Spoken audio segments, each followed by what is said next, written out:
शक्तीने निवारली शक्ती पाडली कीर्ती तू खंडे. आता शक्तीवर शक्ती टाकल्याच्या नंतर त्याला 2 तुकडे झाले आणि पृथ्वीवर खाली पाडायचं काम केलं. बाणाने बाणाला तोडून टाकायचं काम केलं. जसं ब्रह्मास्त्र अश्वत्थामाने टाकलं ते कोणाला चालत नाही. भगवानाने अर्जुनाला सांगितलं आणि ब्रह्मास्त्रच त्याच्यावर टाकावं लागलं. ब्रह्मास्त्रानं ब्रह्मास्त्राला आवडायचं काम केलं. असा हा प्रकार घडलेला आहे. चला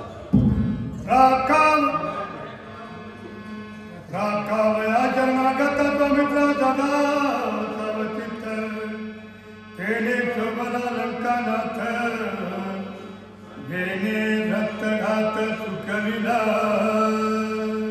आता रावणाला तर विभीषणाला मारायचंय आणि लक्ष्मण मात्र त्याला कधीच मारू देत नाही.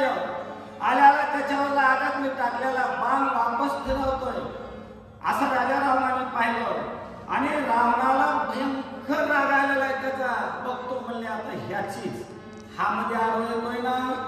असे काही काही लोक पूर्वीपासून मध्यंतरी अंगावर घेतात काही भांडणं आणि आरोप बी येत असतात. पण ते भांडण थोडं वेगळं होतं.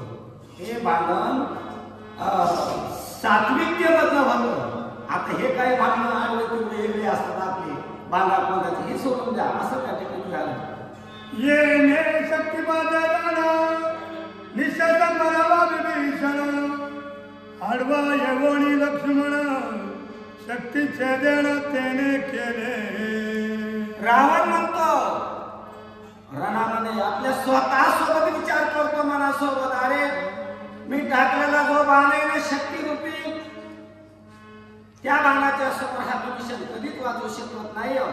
हा मध्ये आला आणि मध्यंतरी त्या विभीषणाला वाचवायचं काम केलंय.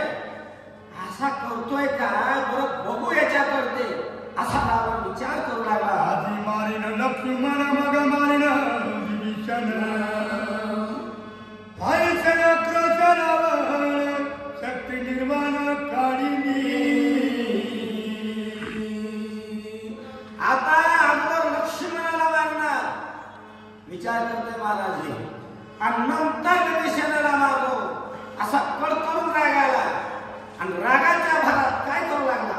जिचे नाव ब्रह्मशक्तीचे निवारण रघुपती सौमित्राचा निधाती निर्वाणार्थी सोडित.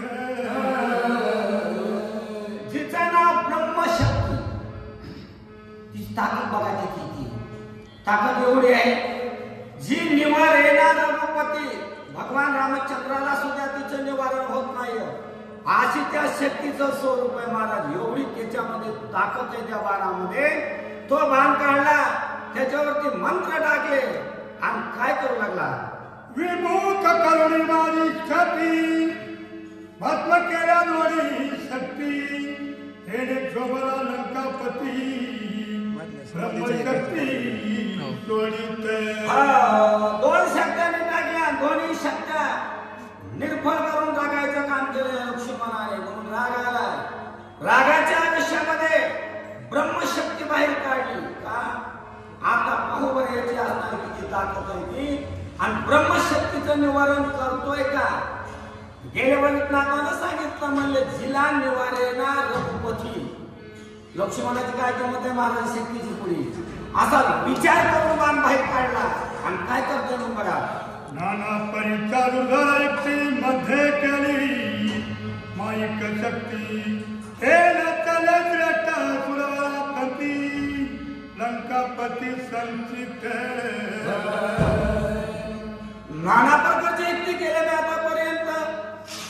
अनेक प्रकारचे नाना प्रकारचे म्हणलो अनेक हा शब्द कसा आहे महाराज अनेक वचनी काय का अनेक प्रकारची मी युक्ती केली पण यांनी चालू दिलं नाही. माझी ब्रह्मशक्ती काढायचं काम काय बघा. मयासुराला दान देताना सांगितलं होतं की एक बारच चालेल का डबल चालेल. डबल नाही चालणार. अरे हो मला वाटलं होतं या पहिल्या शक्तीमध्ये ह्याचा घात होईल पण झाला नाही. त्याने काही चालू दिलं नाही. म्हणून ब्रह्मशक्ती काढण्यात प्रसंग पडलेला आहे. मग काय करतोय बघा. तेरे कालिला प्रजापती मागितले ब्रह्मशक्ती आणि मायत्री जगती ब्रह्मवृत्ती दुर्जने. प्रजापती ब्रह्मदेवाची प्रार्थना केली. ब्रह्मदेव प्रसन्न झाल्याच्या नंतर हा शक्ती मागवण्याचं काम केलं महाराज. आता ब्रह्मदेवानं हात दिलेली शक्ती आणि ती शक्ती आरणाच्या ठिकाणी बाहेर काढायचं काम केलंय. ब्रह्मा म्हणे रावणा शक्ती दरवाजा अवतार पुरुषी नागाचा बाद कल्पना चालेला. ब्रह्मदेवानं सांगितलं आहे रावणा मी तुला प्रसन्न झालो हे तितकंच खरं आहे. मी शक्ती बांधला द्यायला हे सुद्धा तेवढंच खरं आहे.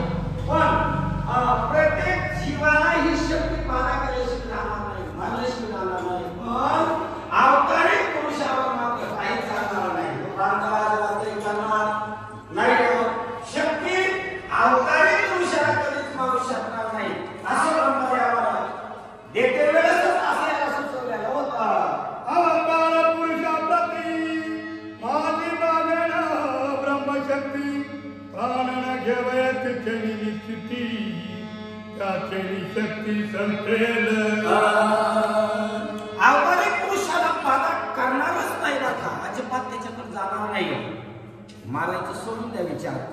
मारणार तर नाही पण त्याच्यावर जर टाकलीच कदाचित शक्ती पुन्हा चालणार नाही. शक्ती संपुष्टात येईल महाराज. डबल तिचा प्रयोग जर करायचं म्हटलं अजिबात चालणार नाही ती. म्हणजे तिथंच संपली म्हणून समजा. असं ब्रह्मदेवाने राजा रावणाला देते वेळेसच सांगितलेलं होतं. ज्यावरी शक्ती प्रेरण तेने दिले नाही वांतणे आयची ब्रह्मशक्ती रावणे लक्ष्मणा कारणे सजिली. ज्याच्यावरती बाण टाकावं शक्तीचा तो माणूस कधी वाचणारच नाही महाराज. अजिबात जिवंत राहू शकत नाही. अशी शक्ती मला घे. एवढी मोठी ताकद त्या शक्तीमध्ये आहे आणि ती रावणानं शक्ती बाहेर काढली आपल्या बाणावर स्थापन केली.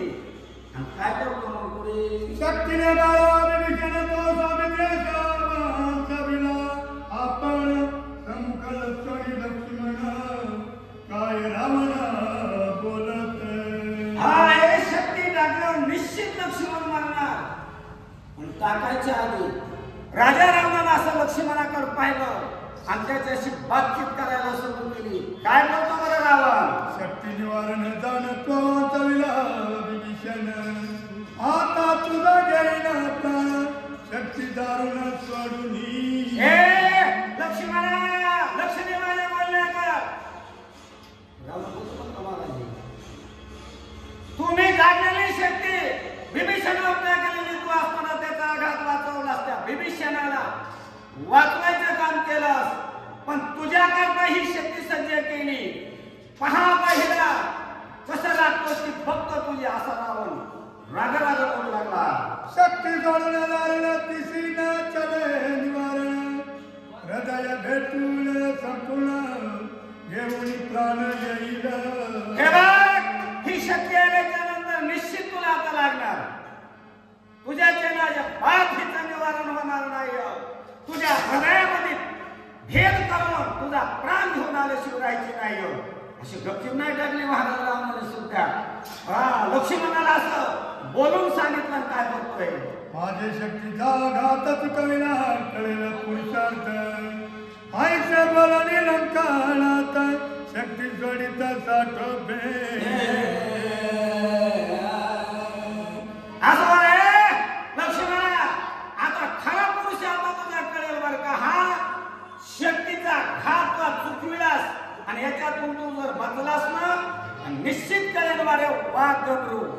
आणि खाचच लक्ष्मण आहे असं म्हणेल तू वाचणारच नाहीस म्हणून मांडीला साठोप पुढे एक पाय मागे एक पाय दोरीला हात घातला असा. आणि काय करतो बघा. शक्ती देवाच्या कडाडी उभया होण्या पडे झापडी प्रलय बिऊदाच्या पडी पाडी गगन गडारी गडगडते हा दोरी वारून सोडल्याबरोबर तर ती आकाश मार्गाने वरती गेली महाराजांवर आकाशामध्ये cut cut cut cut cut cut आवाज झाला महाराज तिचा आणि तिचा एकदम असा लक्क प्रकाश पडलेला उजेड पडला तो कसा शेवटच्या पृथ्वीला संपवणारा प्रळय नावाचा काळ असतो महाराज आणि त्या प्रळय काळामध्ये भगवान शंकराने तिसरा डोळा उघडावा तिसरा डोळा उघडला की पृथ्वीला एकूण तिकडे पिकनिक जायचं फुकीत जायचं अजिबात नाही महाराज एकदम आग लागते पृथ्वीला आणि फाळका लागल्यावर एखादी जीव जिथं राहत नाही त्याला प्रळय नावाचा काळ म्हणते असली शक्ती दिसली असा उजेड पडला हो आणि असं एवढी मोठं बांध सोडल्याच्या नंतर कोणही याचे निवारण करणार आहे ते कोण ह्याला बाजूला सोडून कोण वाचेल याच्यापासून अशी भानगड निर्माण झालेली आहे तो नेत्रा रघुनाथ तिसरा मिरर हनुमंत याची यताची नेत्रा सावचित्त येर मूर्छित शक्तीचे दे